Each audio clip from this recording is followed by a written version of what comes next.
The scratch of graphite on paper, the clicking of a calculator, eraser shavings blowing in the wind. These are all indicative of a hero sacrificing assignments.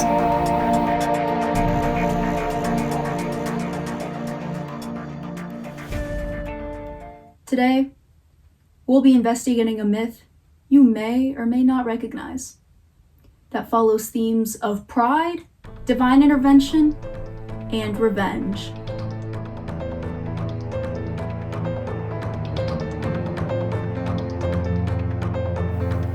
Have you ever completed an assignment, put it back in your bag, but when you go to retrieve it, only find crumbs?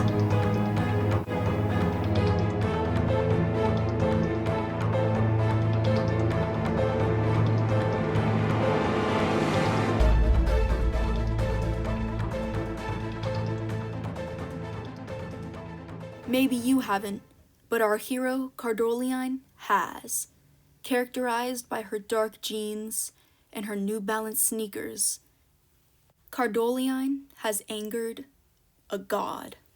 I was just trying to print out my assignment, and as I print out this assignment, I might have forgot to click the double-sided button. And apparently that's a sin or something to paper on. This god guy. So then he curses my backpack to have this little goblin thing that snatches my homework. The homework snatch is an infamous beast in mythology. It looks like this. And in some parts of the world, it's referred to as the homework snitch. It's known for whispering in teachers' ears when they almost forget to grade your homework. And it doesn't just snatch it, right? It snatches the homework and then eats it. It's like feeding its soul, which just really means that I'm great because my homework is, helping a life live. But it shouldn't be helping a life live because it's a goblin. Like, who likes those things? Who likes those? So, obviously, I had to stop this. So, this is what I do. I look up on the internet and I find out Paperon had a brother called WWW, right? So then WWW had a daughter named Canvicerus, right? And Canvicerus is apparently someone that has to do with education, and I'm thinking that's right up my alley. That's exactly what I need. We strike a deal where I just had to sacrifice an assignment. Well, all my assignments, maybe not just one assignment, but I had to sacrifice an assignment by 11:59 on Sunday each week, right? I had to do all my assignments by then. And I'm thinking, in a week, every week, every time, and by midnight, what am I, Cinderella? I was thinking it's not worth it, but I thought about it for a little bit. I looked at my mother in the eyes, and I realized I want to go places. The gods that we are dealing with in this myth aren't as complex as some other mythology, but it's still there. A long time ago, there were two sibling gods, Paperon and WWW. After humans evolved, there became a schism between the two that were worshipped. This led to the division between the paper world and the digital world. Paperon would go on to have only a few children, while WWW would have many more, such as Canvicerus and Wi-Fi.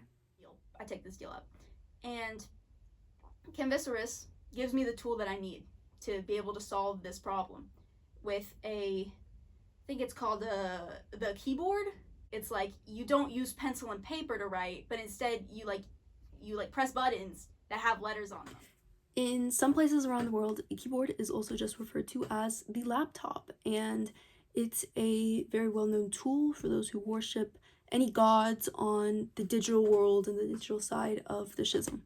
The more that I use this keyboard device, I guess it's called, I ended up killing the goblin, which is kind of sad because I don't want to kill it. I just wanted it to leave, but then it died, and it's not my fault that it died because it just wasn't getting fed homework anymore. And it's kind of like having a puppy and then you forget to feed it and then it dies, and I didn't want that to happen, but it was more like a hydra where like I cut off its head and then like two more were going back because like, I'm a good student. I do my assignments.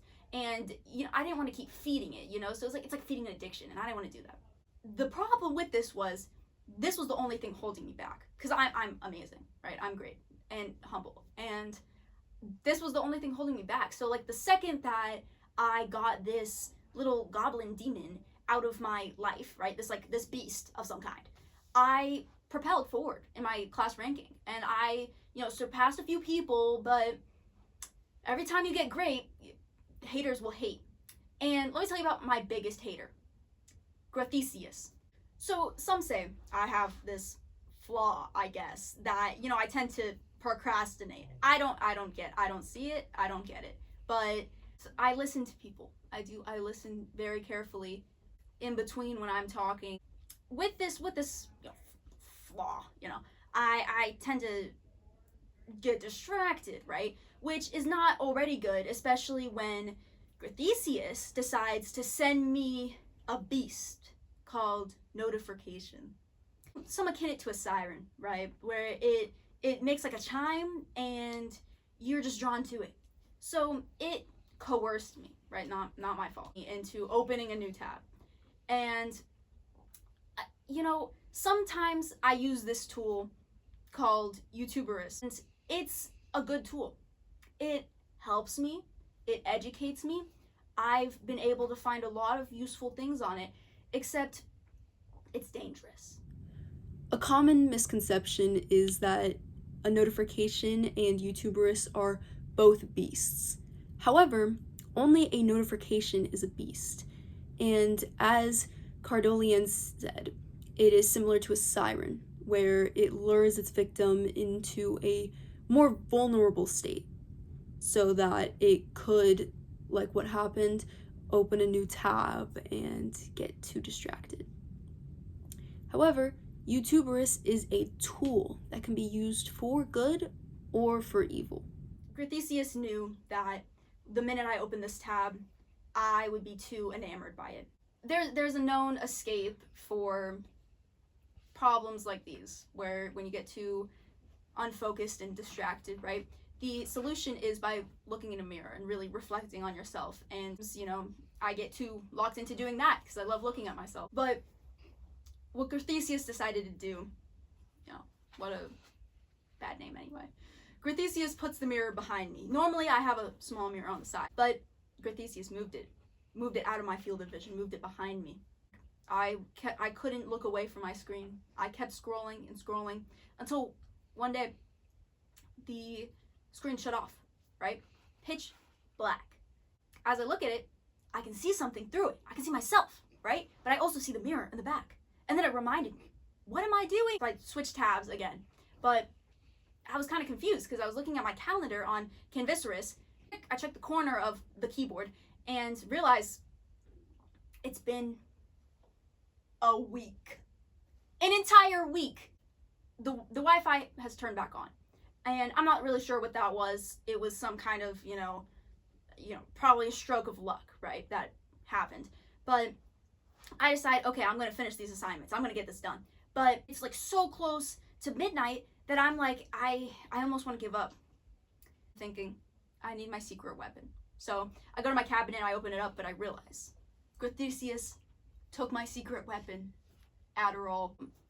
I watch the clock as it ticks past midnight. And I realize I didn't submit an assignment. My deal has been broken. And okay, so Canvisaurus is a little bit upset, right? A little bit upset. I guess I get why. But really, it wasn't my fault. And I wanted to say it was Grathesius, but Canvisaurus really likes Grathesius and would never believe that it was Grathesius. And really, do I have proof that it was Grathesius? I don't. But I know it was her. I know it was her. Because who else would it have been? So then, as I'm thinking about what to do, Canvisaurus sends me a memo. Kind of an angry one. And, I'm reading the response and I'm trying to think of something to say quickly. And, I don't want to leave a god on red. So I'm thinking, I have two options here. I tell Canvisaurus the truth, that it was my own fault, that I was the one that caused this. Or I tell Canvisterus that the Wi-Fi turned off and the submission failed, because that is what happened. And that's not my fault. It's Wi-Fi's fault. The god Wi-Fi, you know? Canvisterus's obvious brother. So I throw a little bit of a shot in the dark web. Canvisterus, luckily, gives me a second chance. But turns out, and I remember when I said earlier it was a stroke of luck that, the Wi-Fi went out? Turns out it was actually Wi-Fi doing that. So my guy was trying to help me out. And, so then I kind of threw him under the bus. So now Wi-Fi doesn't like me. And it's kind of hard to connect to the internet, so might have to go on another quest to solve that one. Have you reflected on your actions and how they've caused this? Cause what?